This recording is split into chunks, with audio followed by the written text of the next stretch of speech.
everybody. I'm Hal. And I'm Melanie. And we want to welcome you to another episode of Making Biblical Family Life Practical. And we want to welcome you to December. We are on the verge of Christmas. It's like around the corner here. But you know what? There's a lot of homeschool moms that their stomachs just got tight. Because they think, oh no, our mom's at the end of the semester and I haven't finished all of the exercises and we've got more worksheets to do and there's practices for the Christmas musical and there's things we need to go to and Christmas parties and how am I going to get all the schoolwork done? Folks, you're not. It's the most awfulest time of the year, as the song says, right? Because everybody's stressed out. You know, it doesn't have to be Hal. No, it doesn't. We talked about dealing with stress, but let's specifically talk a little bit about the homeschooler looking at, this very busy time of year. And it is. I mean, that's real. Well, I tell you what, when we started homeschooling Hal, I was in an absolute panic that if I missed a lesson or cut a worksheet short or did every other problem instead of every problem, my kids would be failures in life. Well, that's because if you skip that worksheet, they'll never, ever see that material again in the next 10 years of their schooling. And they'll go to college and they'll say, I don't know this. I never learned about nouns. Mom forgot to tell me about this when I was in the third grade, and I've never seen it since. First of all, no. That's not the way it works. That's not the way any of this works, folks. No. Because actually, this may come as a big surprise to you, but actually you teach about nouns every year. Right. You teach about everything every year. Oh, yeah. You repeat it again and again and again because kids don't always pay attention. And kids get sick and they miss classes and they learn a little bit more and a little more deeply every year. But, here's a little secret.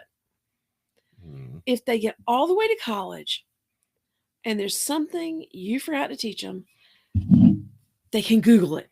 They will Google it. They'll Google it and they'll learn it and no big deal. Don't be me. I mean, really, honestly, don't be so OCD like that. I was so terrified. I can remember driving across the mountains and it was beautiful. It was fall. All the colors were out. And you know what I said to my child? What did you say? Don't look out the window. We've got to finish this math lesson. Yeah, you look back at that and you cringe.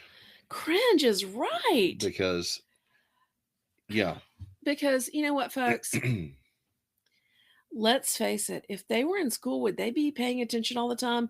Nope. Oh, no. Would they be there every day even? No, because they'd be homesick sometimes. Something would happen. We really need to realize that, first of all, our kids don't need all this repetition to learn. The vast majority of the repetition is because kids in school, the teachers need to keep the bright kids busy while they help the kids who are struggling. That is exactly what I wanted to bring out, to recognize that the way that they do things in the institutional classrooms is partly because it's an institutional classroom, not because that's the best way to teach it or the best way to build up these young minds and bodies. It's just they have a practical problem of keeping a disparate group of kids in one place and manageable for a certain number of hours a day. Yeah. And so they have to keep them busy. And a lot of that is babysitting, honestly. Even when we were in kindergarten, we went to half-day kindergartens. Right. People didn't go to whole-day kindergartens. Now they're trying to keep kindergartners busy all day when really it takes about 45 minutes a day to teach them what they need to learn in kindergarten. Well, it's just one of those things where we need to look at this educational task and ask ourselves, what do we want to accomplish at the end of the day? It's not the number of hours, the number of minutes that we did it. It's not the number of pages necessarily. I want to get a certain concept across. I want to make sure they understand this lesson. And it may take this child a half hour to get it. It may take this child 30 seconds to get it. And that was really hard for me, Hal, because I felt like if I didn't explain it all the different ways it had in the book, that maybe I would fail them or something. And then I realized by now, I'm teaching our 8th now. Right. And we sit down with the math book and she's really good at math. Right. And I'll tell her the title of the lesson. Yep. And sometimes she tells me what it's about. And then I say, okay, you're done. And we move on. Yeah. You And know, we other do a few things, problems to make sure she's got it, but I don't try to explain it 8 ways if she got it the first time. that's because the classroom teacher is teaching to 20 different kids, and With different learning styles some and of different them are backgrounds. apt and some of them are not. And that's why and so you don't have to duplicate the classroom experience when your classroom has a class size of one. Right. You have one child that you need to teach. And that kind of leads into the idea that, you know what? You're in a stressful time of the year. You don't need to spend 6 hours a day on school. No, if you do, you'll all go crazy. No. Instead, you need to loosen up Mhm. and make some memories. This time of year is really great for making memories because there are certain Oh, sounds, yeah. the carols, smells, clove and evergreen, Flavors. There's flavors all the and sights, senses. and all the senses are involved. Right. And that makes memories very powerful. Have you ever been walking down the street and smelled something and been suddenly transported? All the time. Yeah. All the time. One of our boys said he was walking down the street of Shanghai, China, Mm-hmm. and walked past a little booth or something that was selling spices, and he smelled cloves. And he said, suddenly I was at home at Christmas because we make this Christmas tea that has a strong clove smell and flavor. Right. He said, Mom, it was so weird. I'm walking along and suddenly I'm home at Christmas. That is a very powerful thing that you Right. can use to build memories that will always remind your kids of the things that you've taught them and the love that you have for them. And you know what? It's a very natural thing. Just the traditional Yes. stuff we do has those Yeah. cues built in. And Yeah. I think really the message here is just embrace that. Recognize that there's a value to this other than, well, we really like those sugar cookies at Christmas time. Well, of course you do. Yes. But there's a value to it beyond the fact that, hey, cookies are good. It's the smell of the baking. It's the taste of the batter or whatever it is that, that will bring back strong memories. And so that's a very positive thing. Yes. Good reasons. Yes. And those are things, I mean, this is a time of year, you talk about teachable moments. Do they still talk about that? That used to be a big thing when we were first starting. Yeah. They talk about, finding that teachable moment for the child. And you know what? This is the teachable season. There are so many things that just naturally can be taught and emphasized and learned and built into the kids' lives. This time of year, better than any other time. Why not grab that? And like when we make our Christmas treats, we do a lot of Christmas baking. Mm-hmm. I talk about the family members we got those recipes from. Oh, yeah. Talk about your dad, which none of our kids have ever met. He died before we were even married. Right.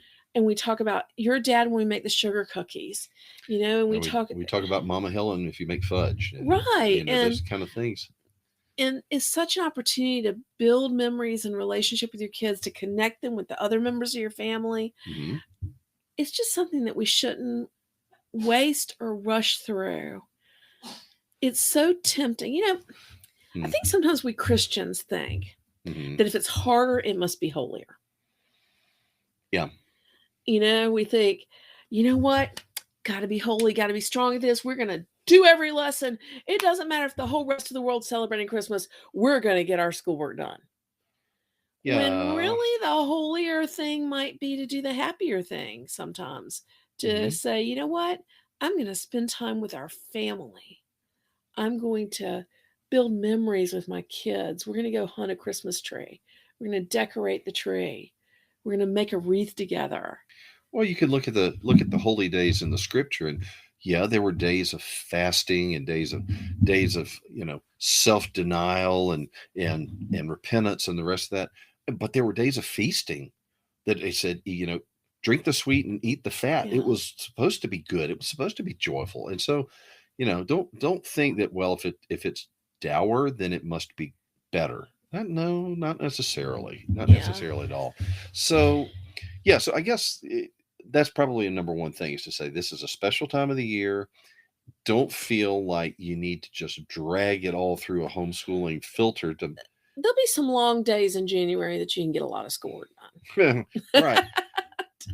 Or maybe you don't need every moment like that. But you'll have time in January. You need to make sure not to let these opportunities go by. Besides the fact that day that you take off and you go to the Sing Along Messiah Mm-hmm. might create a love for music in your child that they cherish all their lives. Yeah.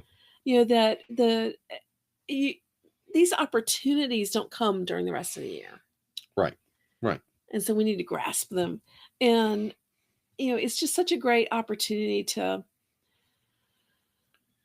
spend the time. We were just recording a podcast with our friend Heidi St. John, Mm-hmm. and we were talking about how do you get off your devices at Christmas time. Mm-hmm. And Heidi said love is spelled Time, and it's so much the truth. Well, And again, your kids might whine at first when you say, yeah. hey, let's go make some cookies together. Let's go pick out a tree together. Let's go shopping together. And say, oh, no, I have to. And it's easy to get discouraged at that point. Well, but there's so much that's going on that's outside the normal routine that it's just very natural to do things together, to say, hey, we're going to do some baking. Let's go in the kitchen and bake things. We're going to go get down the Christmas ornaments from the attic. Let's all, dad and the kids go up into the attic. That's something new. It's something different.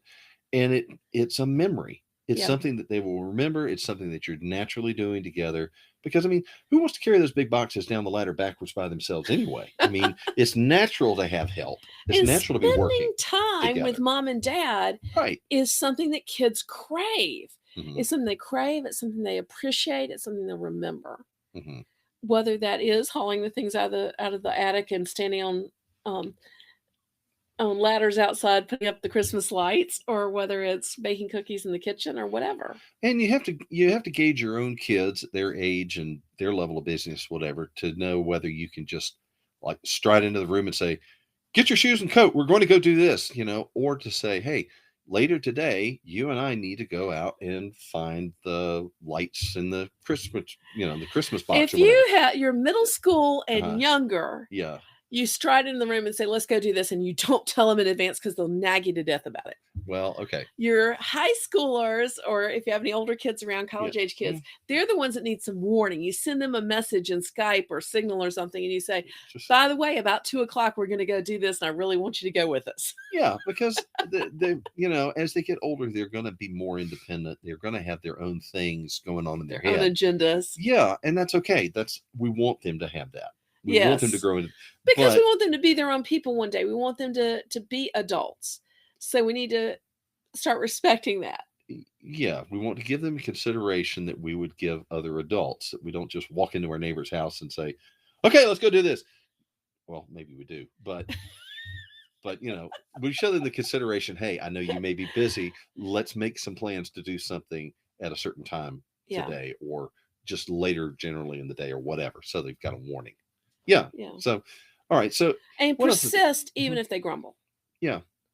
Because it's hard to pull yourself away from your devices and what you're doing and get your own thing. And we all tend to be kind of a little lazy, especially when it's cold outside and we're tired. But when everybody gets together and spends that time together, then at the end of it, they'll be glad, they'll be happy. All right. So, so I guess, relax a little bit, enjoy the season, as it were, to say we're going to be doing a lot of different activities, and that means our routine is going to be different, and that's okay. In fact, that's a good thing. It's a good thing to have a break. It's okay to take a break. It's okay to put your schoolwork aside. It's okay to cut it down to the minimum even now, December 1st. Mm-hmm. Some people take the whole month of December off. Some take a couple of weeks. But it's okay to back it down to the minimal and spend that extra time doing memory-making things. Hal, yes, I want to tell these folks before we go, right. You can keep us speaking and writing by shopping in our shop. We have gifts that you will be happy to give your kids, things that they'll love. One mom told us this week, she said, can you ship it right away? My child's birthday is next week, and all he wants is from your store. So you can check out our holiday sales at raisingrealmen.com/holiday 2021. So holiday 2021. And we'll put a link in the show notes too, so that you can find that. And remember that whatever else you're doing, whatever your family is doing, you're doing it for your family. You're not doing it for your social media account. Take the pictures, even if everybody doesn't look right. Just realize you're not trying to impress the world. You're trying to make an impression on the kids on one another. And that's, just let's be a little intentional about that. relax where the relaxation is right and lean in where that's appropriate. Here. Okay. So look, also want to recommend, check out our other website, craftsmancrate.com. Yes, for the most awesome subscription That's box where you can ever. find our subscription box. Ages 12 to 92, someone said this week. Yeah, we've got subscribers and users of all ages, and that's been good. And also, if you got a comment or question or something you'd like for us to deal with on the podcast, how about call and leave us a message on our listener response line? That's at 919-295-0321. Okay. All right. So get our holiday sales at raisingrealmen.com/holiday2021, holiday 2021. And Merry Christmas, y'all. All right. So until next time, I'm Hal. And I'm Melanie. Thanks for joining us. Bye, y'all. You've been listening to Making Biblical Family Life Practical with Hal and Melanie Young.